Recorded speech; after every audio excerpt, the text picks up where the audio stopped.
This is WKYT This Morning.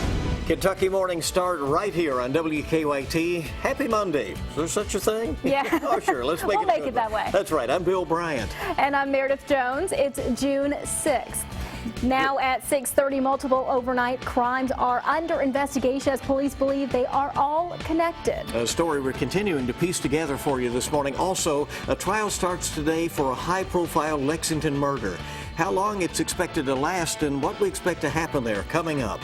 And Muhammad Ali's body has returned to his hometown of Louisville. We'll take a look at a special tribute held to honor his life just ahead. Plenty of sunshine out there early this morning. We get into the afternoon. It'll heat things up right there in the 80s. We start off in the 50s and 60s, finish off in the 80s today, but then we drop that off the map later on as that front moves through tonight. I'm going to talk about those nice feeling temperatures coming up. And we'll see in just a bit. Thank you. In the news, it has been a busy night for Lexington police. And we're now learning more about multiple robberies and then a pursuit that ended in the arrest of multiple suspects. WKYT's Mike Byer has been speaking with investigators and gathering details about the crimes. He joins us live with the latest from police. Good morning, Mike. Good morning, Meredith. I'm here at the Shell gas station on Man of War near Nicholasville Road. Police say this was the third and final stop for a suspected armed serial robber who later led police on a chase through Fayette and Woodford counties. Now, here's how it played out. It all started at around 2 this morning. This is when police say an armed man wearing blue pants, a blue shirt, and a blue bandana robbed the Waffle House on Richmond Road. 30 minutes later, the Waffle House off Reading Road was then robbed. Police say witnesses there also described the gunman as wearing all blue. Then shortly after that, police were called to the Shell gas station on Man of War near Nicholasville Road for another armed robbery. Once again, witnesses told police the gunman was dressed all in blue.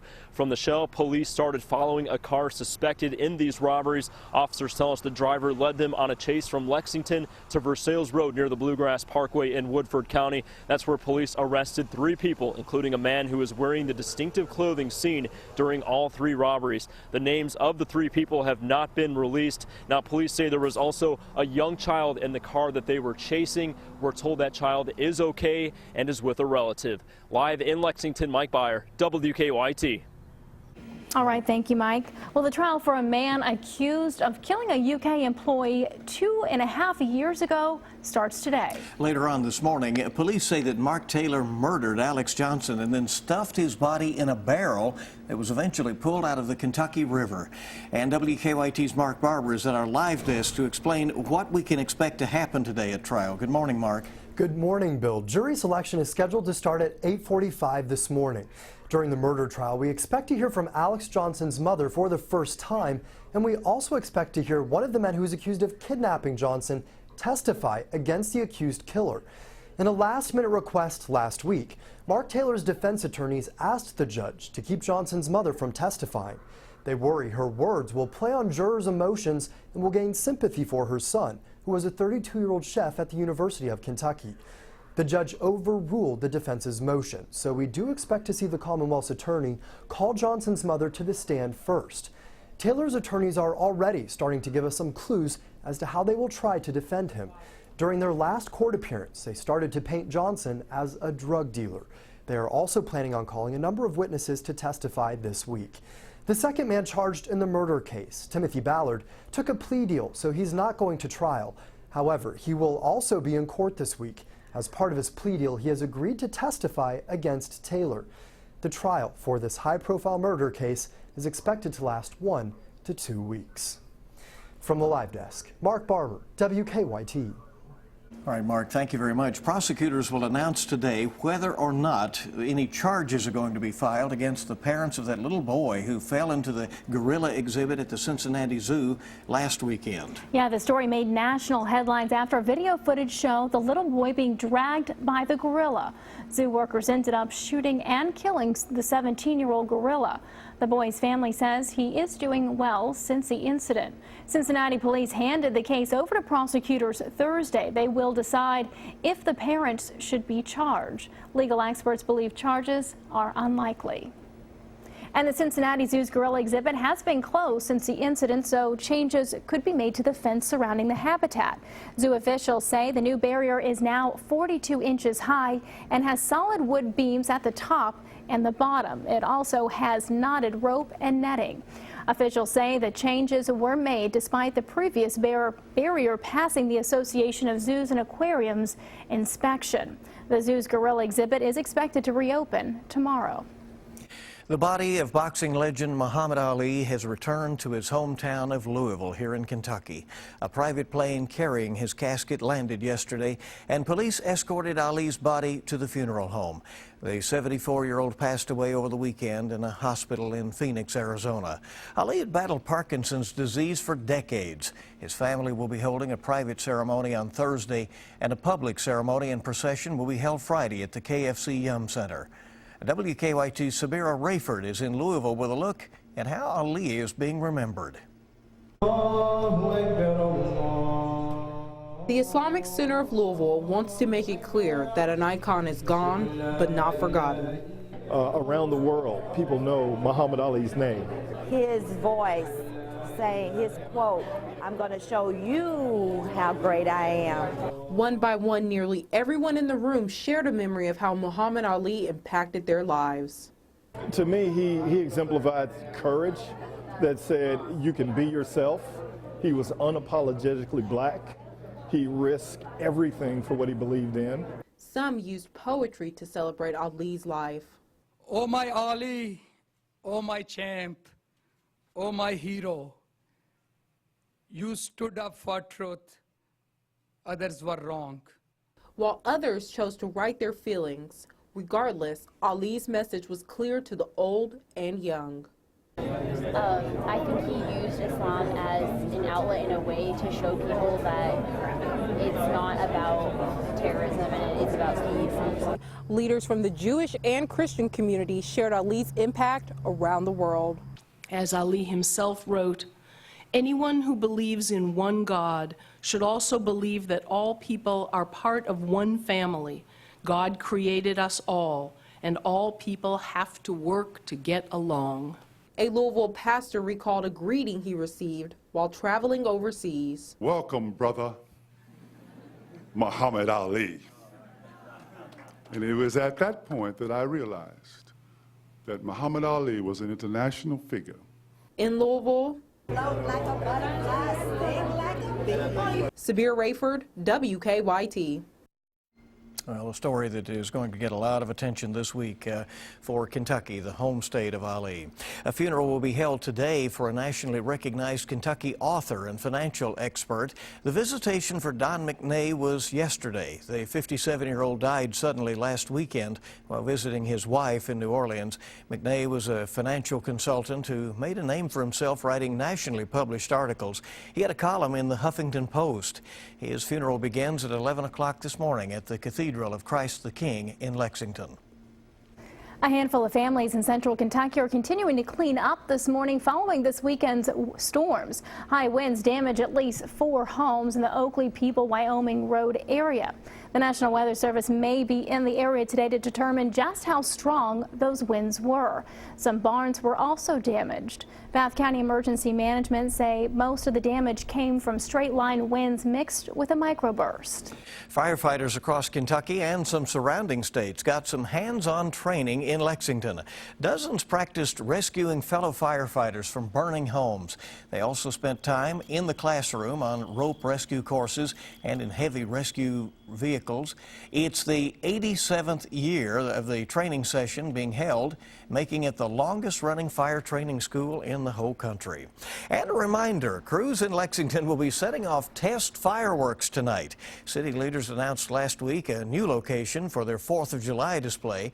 They'll be launching fireworks from a site on Alumni Drive near the Arboretum. Now, the test tonight will last approximately 3 minutes, so just be ready for that. It's quick, but it'll be attention-getting. A nice little tease to 4th of July. A little preview of what's coming up on the 4th. 6:39 is our time right now. Let's go ahead and check in to see how traffic is moving this morning. Let's go to Officer Don with a check on live drive traffic. Good morning, Don. Good morning. Just had a look at the circle. Had a little problem on the inner loop at Tates Creek Road. It looks like that's been cleared, so all lanes are open there now. 75 looks okay between the northern and southern splits. Let's get a look outside right now. We'll show you overall traffic flow around Lexington. Inbound Nicholasville Road, no red just yet, maybe just a little at the circle. Inbound Harrodsburg Road still looks okay. Drive times this morning in pretty good shape. You get a live look at Harrodsburg and Pasadena through the crossover this morning. No problems coming in from Nicholasville, maybe 12 to 14 minutes at the most. Coming in from Versailles across the county line, things are steady. Now back to you in the studio. All right, sounds good. Thank you, Don. A reminder, you can get the latest traffic and weather info anytime with the WKYT Weather Plus Traffic app. Download that for free in the app or Google Play stores. Great to have you with us this morning at 6:40 on WKYT, and there's much more news on the way here on your Monday. The Muhammad Ali Center in Louisville has been filled with fans paying tribute to the iconic boxer, and one string stings like a bee. We got the sunshine out there early this morning. It's a good start to the day, nice and dry for today. And then we hit later on this evening and night, a front moves through that could bring us some rain. Are we talking thunderstorms? What about that cooler air? I'll have all that coming up next.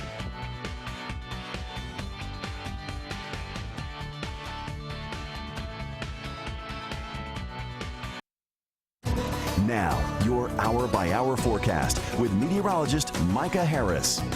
Boy, everything looks good early this morning. No real cloud cover outside. If you're down in the Valley region in eastern Kentucky, obviously you're going to be dealing with some of that fog. But other than that, everybody with bright blue skies, a lot of sunshine, just a couple of clouds, and that's it. So as you're walking out the door, it's a really nice start to your work week with temperatures in the upper 50s, lower 60s. And so we're going through the day, and we'll stay with mostly sunny skies. Once we hit evening and nighttime hours, there is that possibility to actually throw off a shower, especially for far northern Kentucky.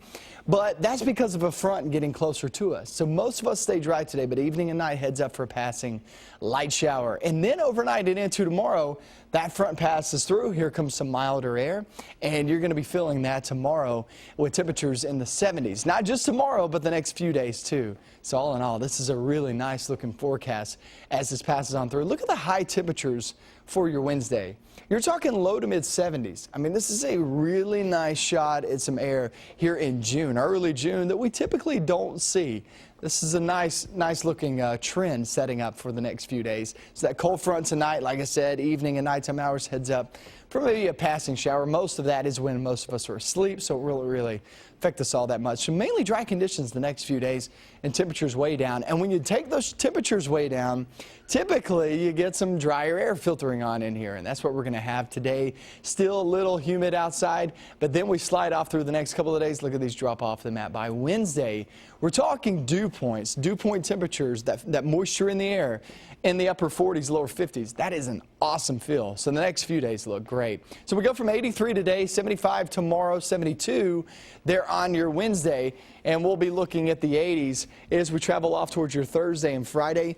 And just to put it in perspective, typically we're around 80 degrees. So that 75 and that 72 are really nice. And then 80 showing up there on Thursday. Even on Thursday, we're talking about that humidity being way down too, so you'll still feel fantastic. Yard work will be easy to, I mean, you can choose any day this week. Off towards your Friday, Saturday, and Sunday, more events going on there for your weekend. It's going to be much better than this past weekend where you had thunderstorms on Saturday. They were big boomers too. A lot of heavy rain out of those. But then Sunday actually turned out to be pretty nice, but still a little bit humid.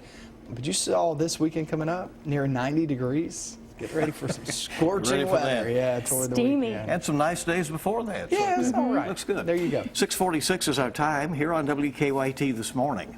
Well, since the death of Muhammad Ali, the Muhammad Ali Center in Louisville has been abuzz with people coming to pay tribute to the late hero. No doubt about it. And most visitors have been loyal fans paying tribute to the legendary boxer. But a different kind of visitor showed up over the weekend as well. We all know Ali's famous quote, "Float like a butterfly, sting like a bee." Well, someone decided honoring him by leaving a box of bees outside the Ali Center was the thing to do. Eventually, a local beekeeper was called in to remove the swarm due to some safety concerns, but despite speculation it was intentionally placed there, the beekeeper jokingly said it must have been a natural phenomenon. The fact that it ended up here, right next to the Muhammad Ali Center, next to a sign that says, "Float like a butterfly, sting like a bee," that's very ironic, and it's not lost on me at all. And Ali's famous bee and butterfly line was often used to describe his unique boxing style. He's a man of tough punches and a lot of words. Very interesting guy, certainly. Well, it's good to have you along on WKYT at 6:47 on your Monday morning. That's right. We'll have more news when we return. Stay with us. Coming up, remembering legendary boxer Muhammad Ali. We'll speak with his daughter Layla, George Foreman, and Evander Holyfield about his legacy. Plus, we're on the front lines in Fallujah as Iraqi forces battle ISIS. More real news coming up on CBS This Morning. Hey, welcome back in. Good to have you with us. Monday morning, June 6th. Our time right now, 6:50. We're closing in on CBS This Morning at the top of the hour. That's right. Well, the trial for a man accused of killing a UK employee 2.5 years ago starts today. Police say Mark Taylor murdered Alex Johnson and then stuffed his body in a barrel that was later pulled out of the Kentucky River. The trial is expected to last 1 to 2 weeks. We'll find out today if prosecutors plan to file charges against the parents of the boy who got into that Cincinnati Zoo gorilla exhibit last weekend. Zoo workers had to shoot and kill the 17-year-old gorilla that dragged the boy through water. The boy's family says he is doing well at home now. Legal experts believe that charges against the boy's parents are unlikely. A West Virginia couple is behind bars after being accused of trying to sell a baby. Investigators say 20-year-old Jonathan Flynn and 25-year-old Ashley Harmon face several charges. Authorities say they brought Harmon's 3-month-old baby to a home and tried to sell the child for between $500 and $1,000. When no one at the home agreed to buy the baby, the couple left the child at the home. Both are being held on $100,000 bonds. And a Texas man is facing serious charges after leading police on a pursuit from Texas to Louisiana and a stolen truck with a boat attached. Now, authorities say 29-year-old David Mitchell Jr. attempted to run over multiple officers as they were laying down spike strips. Eventually, the police were able to disable his vehicle and Mitchell surrendered. No one was hurt during the chase.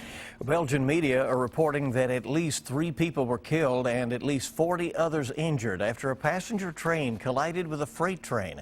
According to local broadcasters, the incident happened late last night in a community near Liège in eastern Belgium. The cause of the crash has not been determined yet. This morning, Hillary Clinton and Bernie Sanders are looking ahead to California's big primary. Now, both Democratic candidates will storm the state with several events today. 694 delegates are up for grabs when voters in 6 states go to the polls Tuesday. And Daniels has the latest on the campaign and Clinton's win in Puerto Rico over the weekend. Hillary Clinton is even closer to clinching the Democratic nomination after an overwhelming win in Puerto Rico Sunday. Last night, Clinton tweeted, "We just won Puerto Rico. Thank you to the Island of Enchantment for this victory." Clinton is in a statistical dead heat with Sanders in California, 1 day before the state's primary. Despite the virtual tie, Clinton is focusing on her likely opponent in the general election, Donald Trump. I'm going to point out at every single moment that I can why I believe the Republican nominee should never get near the White House.